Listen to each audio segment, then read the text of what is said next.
അതിശക്തമായി തുടരും. കേരളത്തിനകത്ത് ഇന്നലെ ആരംഭിച്ച SFI ഇന്നലെ ആരംഭിച്ച സമരമില്ല ഇത്. കേരളത്തിലെ വിദ്യാഭ്യാസ മേഖല, ഉന്നത വിദ്യാഭ്യാസ മേഖല സംഘപരിവാരവൽക്കരിക്കാനുള്ള RSSന്റെ കേന്ദ്ര നേതൃത്വവും കേരളത്തിലെ സംസ്ഥാന നേതൃത്വവും ചേർന്ന് തയ്യാറാക്കിയിരിക്കുന്ന പദ്ധതിക്കെതിരായ സമരമാണ് ഇത്. SFI versus governor or SFI versus vice chancellor എന്ന സമരമല്ല. ഇത് കേരളത്തിൽ നമ്മൾ പഠിക്കുന്ന, നമ്മുടെ കുട്ടികൾ പഠിക്കുന്ന, ഞങ്ങളെ കേൾക്കുന്ന, ഞങ്ങളെ കാണുന്ന ഈ കേരളത്തിലെ സാധാരണക്കാരുടെ മക്കൾ പഠിക്കുന്ന ഉന്നത വിദ്യാഭ്യാസ മേഖലയെ, പൊതുവിദ്യാഭ്യാസ മേഖലയെ ചേർത്ത് പിടിക്കാൻ സംരക്ഷിക്കാനുള്ള പോരാട്ടമാണ്. അവർ നശിപ്പിക്കാനാണ് വന്നിരിക്കുന്നത്. അവർ നശീകരണവാദികളാണ്. അവർ ഈ രാജ്യത്തെ നശിപ്പിക്കുന്നവരാണ്, രാജ്യത്തിൻ്റെ ഭരണഘടന നശിപ്പിക്കുന്നവരാണ്, രാജ്യത്തിലെ സ്വാതന്ത്ര്യം നശിപ്പിക്കുന്നവരാണ്.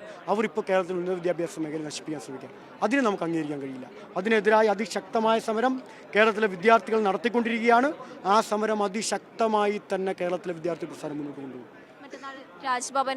രാജ്ഭവനിലേക്ക് മാർച്ചുണ്ടാവും. VC വരികയാണെങ്കിൽ ഇവിടേക്ക് മാർച്ചുണ്ടാവും. VC കേരളത്തിലെ മറ്റ് യൂണിവേഴ്സിറ്റികളിലേക്ക് മാർച്ചുണ്ടാവും. ഈ കേരള യൂണിവേഴ്സിറ്റി മാത്രമല്ലല്ലോ, നിങ്ങൾ ഇന്നലെ റിപ്പോർട്ട് ചെയ്തല്ലേ, 4 യൂണിവേഴ്സിറ്റിയുടെ വൈസ് ചാൻസലർമാർ, വൈസ് ചാൻസലർമാർ പോവാണ്. എവിടെ? സംഘപരിവാരത്തിൻ്റെ പരിപാടിയിൽ. വിദ്യാർത്ഥികളെ കേൾക്കാൻ പോയതല്ല, യൂണിവേഴ്സിറ്റിയുടെ വിഷയം പരിഹരിക്കാൻ പോയതല്ല, യൂണിവേഴ്സിറ്റിയുടെ ഫയൽ ഒപ്പിടാൻ പോയതല്ല. RSSകാർ വിളിച്ചെടുത്ത് മുട്ടിലിടാൻ പോയതാണ്. അവർക്ക് എന്താ പോകേണ്ട കാര്യം? ഏത് യൂണിവേഴ്സിറ്റി സ്റ്റാറ്റ്യൂട്ടിലാണ് സേവാഭാരതിയുടെ പരിപാടിക്ക് പോകാൻ ഇവർക്ക് അധികാരം കൊടുത്തിരിക്കുന്നത്? ഇവർക്ക് കേരളത്തിലെ ഗവൺമെൻറ്റല്ലേ ശമ്പളം കൊടുക്കുന്നത്. കേരളത്തിലെ ജനങ്ങളുടെ നികുതി പൈസയിൽ നിന്നല്ല അവർ ശമ്പളം വാങ്ങുന്നത്. ആ ശമ്പളം വാങ്ങിച്ചിട്ട് മര്യാദകേട് കാണിച്ചിട്ട് കേരളത്തിലേക്ക് നടക്കാം എന്നാണോ VCമാർ വിചാരിക്കുന്നത്? മര്യാദകേട് കാണിച്ചാൽ കേരളത്തിലേക്ക് നടക്കാൻ വിടൂല. അതാണ് നമ്മൾ തീരുമാനിച്ചിരിക്കുന്നത്.